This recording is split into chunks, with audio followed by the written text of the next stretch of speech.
আসসালামু আলাইকুম। কেমন আছো বন্ধুরা? দেখো আমরা ক্লাস 7 এর পরের ম্যাথ 14 নম্বর ম্যাথ নিয়ে আসছি। এটাও রাশির গুণফল, ইজি ম্যাথ। দেখো শুরু করি। a প্লাস বি গুণ a মাইনাস বি। ঠিক আছে? তো দেখো আমরা আগের মতোই করব, এর সাথে এটা এবং এটা গুণ দিব, তারপর বির সাথে এটা এবং এটা গুণ দিব। দেখো তাহলে a গুণ a,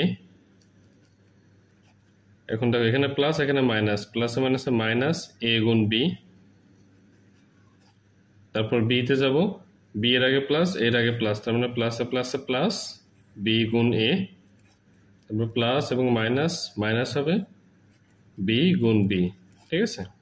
তাহলে কি হবে? এ গুণ এ, এ স্কোয়ার, মাইনাস এ গুণ B, A B, plus A B minus B square.